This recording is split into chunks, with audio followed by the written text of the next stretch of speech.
Okay, what's up, disciples? It's been a while. Wanted to take a minute to come to you and talk about coffee prices.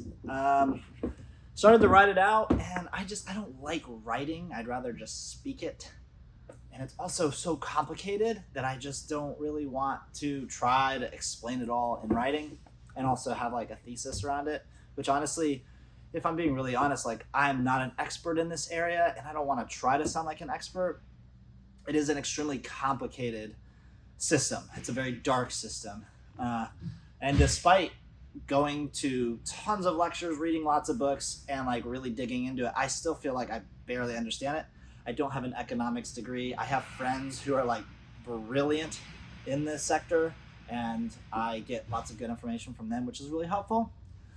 But I want to come to you because you buy coffee from us, you follow us, and I want to take some time to share a little bit about what's going on, as well as just kind of come transparently about what we're thinking about doing regarding it. For those of you who may not know, coffee is traded on a commodity market, and that has been done for a very long time. Yesterday, it hit the highest it's ever been at $4 a pound. To give you a little bit of context, in 77, I think it was 77, there's a large frost in Brazil that spiked the C price up to about 323. And in November of 24, it hit that. And everyone's like, holy shit, 47-year high. And you'll see, just go Google C price, look at historical data, and you'll see the crazy dips and everything. But historically, coffee has always stayed at a very low per pound rate. Now, the C market is based off of hard Arabica beans, which is a baseline. In theory, specialty coffee doesn't go by the C price. Now, when we work with traders, obviously they do have to use the C market. Maybe they don't have to, but they do. And so coffee prices do fluctuate based off of those things. But in theory, when we buy coffee, presuming we're working with trusted traders, we are looking at other data. We're looking at quality. We're looking at region. We're looking at varietals. Like, this is pretty common. The problem is a few things. One, if we keep a baseline at a level that is lower than the cost of production, even for commodity grade coffee, low grade, 81, 82s, then that's still a problem, because that's a huge majority of the farmers in the world, most of which are smallholders that can't even put food on the table barely or send their kids to school, right? So that's a problem. So what made specialty coffee special, at least technically or theoretically, even though it doesn't feel like that's the case often, is that we would buy based off of the other things like how it was grown. And so this encouraged a lot of farmers to then invest in better infrastructure, better processing, and things like that.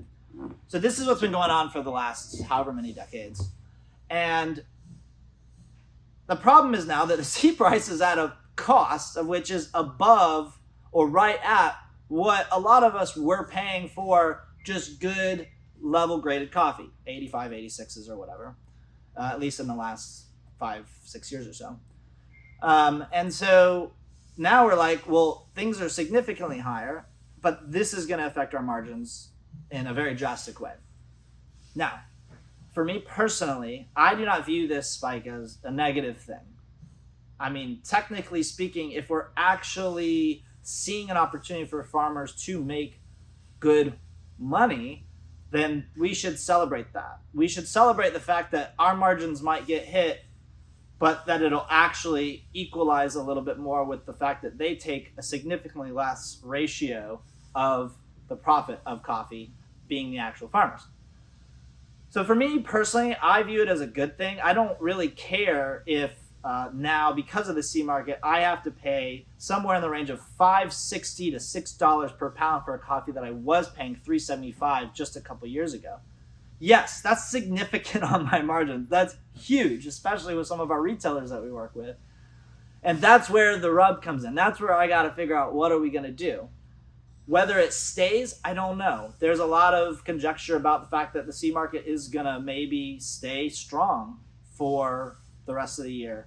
There are issues in Brazil and Vietnam with supply. That's why it's doing it. There is going to be shortages. There's going to be some flexibility needed by roasters like myself. And we are exploring all those options. For me, the most important thing is to discuss these things with you guys, because I think for being one of the largest traded commodities and having a major impact on lots of people's lives around the world, I think having these conversations is extremely important. And again, I'm not the expert. I'm trying to learn as much as I can, but I want to communicate to you. So like, what does all this really mean? I mean, the very base level of it is that I'm paying a significantly higher price per pound for coffee that we use in our blends. And because we've always used higher quality coffees in our blends, let alone our single origins, and we don't use Brazil as a base, we use Colombia as a base, that means that my prices, at least the cost of my overall coffees, are significantly higher now. Now, at the end of the day, I have to decide if I either want to raise my prices or if I just want to eat that, and I still don't know. Now, from a Mad Priest level, we only raised our prices one time in 9 years. I raised it about a year after starting around 2017, and that was mostly because I didn't know what I was doing. I was like, I need to actually bump these up a little bit. We have not changed our prices since. We have not raised our prices. Our cost per ounce has remained the same through COVID up to now, despite the market prices, because I didn't feel good about just raising prices as a gut reaction. I do want to be smart. I want to be wise, but I want to look more long term. I want to be more strategic. I want to be more sustainable. I want to be able to assume a little bit of risk by having a higher cost, knowing that farmers are going to get paid a little bit better, and not just have to like all of a sudden buy shitty cheaper coffee or raise my prices 30%. It's going to be an interesting time. You're going to see a lot of people doing different things, and I still don't have an answer of what we're going to do, but I want to be communicating kind of from the beginning what is going on, so that one, it's not a shock, and two, you guys can know where we stand as a company. And so for us, we're not raising prices right now. We are not going to make any immediate reactions. We're still going to buy the same quality coffee. We might have to buy different coffee. We might have to buy from a different region in Colombia even. Like, there's some of those flexibilities, but we're not going to decrease our value and our quality, and we're going to keep our prices the same, so you're getting essentially the same coffees. That's where we stand right now, and that's what I want you to hear. In the coming month or two or three, that might change in the sense of not less quality, but higher prices. By how much? I don't know. Hopefully not a whole lot. Hopefully not at all, because to be honest, I really value our price points and feel like it's sustainable for people who, we're all struggling and we all have big budgets and expenses, and we're trying to do the best that we can. So that's kind of where we're at. If you're interested in learning more about the C price, I'm going to send out an email here and like have a bunch of links. So hopefully you're on our email chain. Again, I'm learning. I don't know. Feel free to ask questions because they might help me learn more as well. But at the end of the day, I know for myself, and I can't speak for the industry as a whole, but I can speak for several friends who have roasters or are in the industry, that we are tired of the way that it's been done. We're tired of the way that we manipulate the market and the way that farmers are perpetually stuck in poverty because of the way we are buying coffee and because of the power that we continue to exhibit over coffee.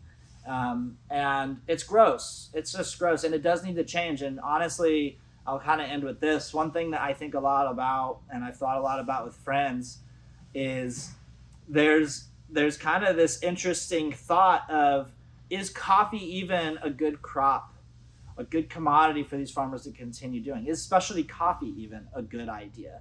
If the commodity market stays where it does, or even if it decreases just a little bit, but they can be making the same cost per pound to do less work, have less risk, and do better, why would they grow specialty? What does that mean for specialty? Whatever the fuck specialty even is. I hate even saying that word. But it's like, what does it mean to be special? What truly constitutes quality? Having those conversations, digging a little deeper, challenging the roasters that you buy from on what that means and where they buy.